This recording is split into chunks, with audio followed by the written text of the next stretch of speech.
Bonsoir à tous et à toutes, j'espère que vous allez bien. Je vais faire une vidéo aujourd'hui qui va, j'espère bien, réveiller pas mal de personnes. Parce que plus le temps passe, plus je rencontre certains d'entre vous à Montréal, je discute avec eux et avec elles, plus je parle avec plusieurs d'entre vous par courriel, par message, bref, plus je communique avec vous, plus je me rends vraiment compte que la communauté africaine partout dans le monde a quasiment le même problème en fait. C'est le fait que nous sommes beaucoup endormis et chacun aimerait tirer le drap de son côté.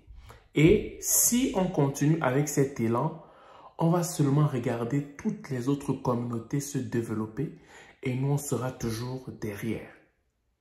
Et aujourd'hui, je vais parler d'un sujet qui est très important. C'est le fait que beaucoup d'entre nous, on embrasse la spiritualité. Les Africains de base sont des êtres spirituels, ok? Tu vas rencontrer, il y en a qui sont chrétiens, il y en a qui sont musulmans, il y en a qui sont africanistes, il y en a qui croient en tout ce qui est pratique ésotérique, bref, l'Africain à la base est très spirituel.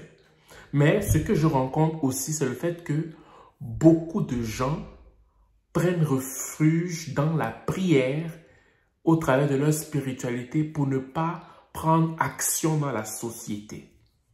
Je recommence. Beaucoup de gens prennent comme prétexte le fait de prier, le fait d'être des hommes et des femmes spirituels pour ne pas prendre action dans la société. Ok? Et ça, c'est un problème. Tu ne peux pas me dire que tu es un chrétien, que tu vas me dire que tu es un musulman, et j'en passe, et tu me dis que tu es un être spirituel. Ok? Et toi, dans tes prières que tu fais tous les jours, tu n'agis aucunement dans la société pour faire une différence. Parce que à moins que je me trompe, quand tu pries, c'est pour chercher une voie, c'est pour chercher une solution, à moins que ton Dieu ne te parle pas. Parce que tu vas vous rencontrer que les Blancs prient aussi. Hein. Les Blancs, il y en a même pire qui ne prient même pas. Toi, tu pries, il y en a plusieurs qui ne prient même pas ici au Québec, au Canada. Mais ils ont des résultats plus que ceux-là qui prient. Parce que je prends exclusivement selon le contexte de l'expansion de la communauté. Je ne prends pas selon le contexte du fait que tu cherches l'argent, tu pries pour avoir les biens. Non, non, non. Je te parle au niveau de la maladie que notre communauté a. Une des maladies, c'est qu'on prie beaucoup sans prendre action. Parce qu'il faudrait savoir qu'il y en a qui n'ont pas besoin de prier pour avoir des résultats. Il y en a qui n'ont pas besoin de prier. Ils ont simplement foi en ce qu'ils font et les résultats apparaissent. Mais nous, on prie, on prie, on prie, on prie, on jeûne, on prie, on jeûne, on prie. Dieu t'inspire quelque chose. Tu sais pertinemment que Dieu t'a inspiré ce que tu voulais.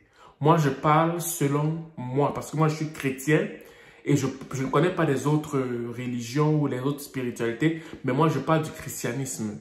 Mon frère, ma soeur, tu pries tous les jours, tu jeûnes tous les jours, tu pars à l'église tous les jours. Dieu te parle, Dieu t'inspire. Il finit de t'inspirer, il te donne la réponse dont tu as besoin. Mais malgré ça, tu continues de prier. Tu pries quoi? La suite de cette prière, après que Dieu t'ait répondu par rapport à ce que tu avais, à ce dont tu avais besoin, ça là, c'est la prière de la peur. Ça, c'est la prière de l'incrédulité. Parce que là, maintenant, tu es dans la phase où tu dois maintenant agir plutôt que de prier par rapport à ce que tu demandes. Quand tu n'agis pas, tu fais partie des responsables du fait que la communauté est faible sur le plan économique, sur le plan social. Pourquoi? Parce que ce que Dieu t'a inspiré là, toute la communauté africaine a besoin de ça, a besoin de voir cette lumière-là sortir. Mais comme la Bible dit aussi, on ne se moque pas de Dieu. Ce qu'un homme a semé, il va le récolter. Si tu sèmes la paresse, tu ne vas récolter que la paresse. Alors que Dieu t'a parlé. Alors que Dieu t'a parlé, s'il vous plaît, arrêtons de nous cacher derrière la prière. On prie beaucoup. La communauté africaine ont pris trop. On prie trop. Tu as fini de prier. Agis maintenant en société. Tu as fini de jeûner. Agis maintenant en société. Tu as fini de faire ta retraite spirituelle. Agis maintenant en société. Tu peux me dire que toi là, du matin au soir, Dieu t'a appelé seulement à être à l'église. C'est pas possible. C'est pas possible. C'est pas possible. Donc je vous implore, ma chère et tendre communauté, s'il vous plaît, je vous en supplie, chacun d'entre vous, on peut faire la différence. Et je prends vraiment l'aspect de la prière parce que l'Africain de façon générale est un être spirituel. Arrête de te cacher derrière la prière. Arrête de te cacher derrière tes pratiques. Non. Il y a une action que tu peux poser qui peut faire toute une différence dans la communauté africaine, tant sur le plan économique que sur le plan social, particulièrement au Canada.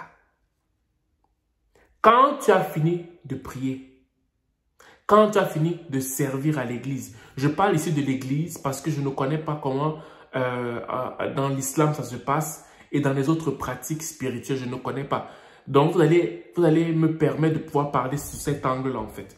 Quand tu finis de prier à l'église, quand tu finis de donner ton service à l'église, ok? Quand tu finis de participer à certaines activités à l'église, tu fais quoi à l'église? Moi, je te pose une question sincèrement. Tu fais quoi à l'église? Ton pasteur t'a enseigné, tu as prié, tu as un réma, tu as une révélation en toi. Pourquoi tu ne pars pas pratiquer ce que tu as là? Avoir la foi par rapport à ce que tu as là pour que ce soit au service de ta communauté. Tu attends quoi? Tu fais quoi à l'église? Il faut me dire, tu fais quoi encore là-bas? Ça là, c'est la peur. Tu as peur d'être confronté en société pour que nous puissions, nous tous Africains, bénéficier du talent et du don que tu as. Arrêtez d'accuser les pasteurs. Ce n'est pas la faute d'un pasteur, hein? Non, non, non, non, non. Ce n'est pas la faute d'un imam, hein? Non, non, non, non, non, non, non, non. Ce n'est pas la faute du marabout de ton village, hein? Jamais. Tu es responsable aussi du don que tu as. Tes parents peuvent te bénir, ton pasteur peut te bénir, ton imam peut te bénir, mais il y a un don, il y a un potentiel que tu as, que toi seul peux mettre au monde comme une femme enfante. Oui. Mais si tu te caches toujours derrière la prière sous prétexte que tu es un être spirituel, eh bien, c'est pour cette raison que la communauté africaine est appauvrie. Pourquoi? Parce que ses talents ne veulent pas se manifester. Donc, je t'implore aujourd'hui vraiment pour que tu puisses sortir de ce prétexte que au nom de la prière, tu ne fais pas telle ou telle chose. Non. En fait, parce que tu pries, Dieu t'a révélé ce que tu dois faire pour que ça puisse profiter à ta communauté et dans le monde entier en fait. Donc, c'est ce que je vais te dire aujourd'hui. S'il te plaît, aie le courage, pratique ta foi afin que toute la communauté bénéficie des dons et des talents que tu as. Voilà. Donc, j'espère que cette vidéo va réveiller quelqu'un. Sur ce, passe une excellente soirée et on se voit pour la prochaine vidéo. Ciao.